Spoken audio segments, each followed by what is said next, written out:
Hey, everybody! Tonight, we're diving headfirst into the world of Bitcoin. Buckle up, because it's weirder than a blockchain full of Nicolas Cage memes. At the heart of it all is the mysterious Satoshi Nakamoto. This shadowy figure, or figures, unleashed Bitcoin upon the world back in 2008. No one knows who Satoshi really is.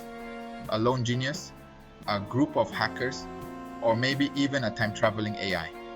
What we do know is that Satoshi disappeared in 2011, leaving behind a digital revolution and a whole lot of unanswered questions. Was it stage fright? Did they get abducted by the Illuminati?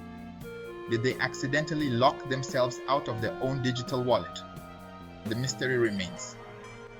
But one thing's for sure, Satoshi's brainchild, Bitcoin, is changing the world as we know it. So, what exactly is Bitcoin? Well, imagine a digital piggy bank that lives on the internet, but instead of coins, it holds something called Bitcoin. Satoshi laid out this vision in a white paper, which is a lot less boring than it sounds. Think of it as the instruction manual for a new kind of money. It's like Satoshi walked into a bank, threw a Bitcoin on the counter and said, "I'll take your entire inventory of financial stability, please." This new system, called peer-to-peer electronic cash, cuts out the middlemen. No banks, no governments, just pure digital transactions.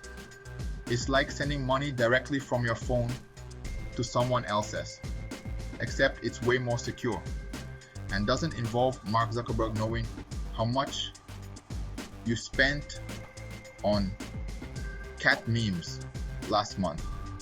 Satoshi envisioned a world where money could move freely and securely without the need for trust in any single institution. And you know what?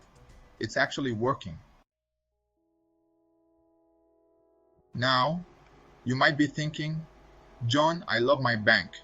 They give me free lollipops." And that's great, but our current financial system has some serious flaws. One big one is double spending. Imagine making a copy of a dollar bill and spending it twice. That's basically what digital currencies had to figure out. How to stop people from making infinite copies of the same digital money. Another issue is trust. We have to trust banks to handle our money responsibly, which, let's face it, isn't always a sure bet. Remember the 2008 financial crisis? Yeah, not exactly a shining moment for the banking industry. Satoshi wanted to create a system where trust wasn't necessary, where the technology itself guaranteed security and transparency. Enter the blockchain. This is the technological marvel that makes Bitcoin possible.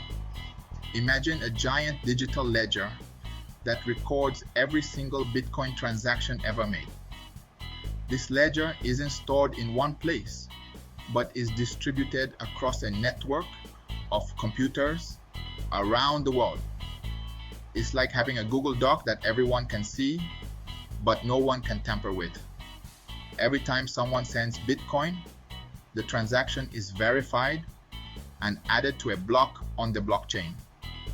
These blocks are linked together chronologically, creating an unbreakable chain of information. This makes it virtually impossible to cheat the system. You can't double spend because every transaction is recorded on the blockchain for everyone to see. And you don't need to trust a bank because the technology itself ensures the integrity of the system. In a nutshell, Satoshi Nakamoto's vision was to create a more open, transparent, and secure financial system. And you know what? They might just be pulling it off. But that's a story for another time. Now, if you'll excuse me, I'm going to go invest in some more of those Nicolas Cage blockchain memes.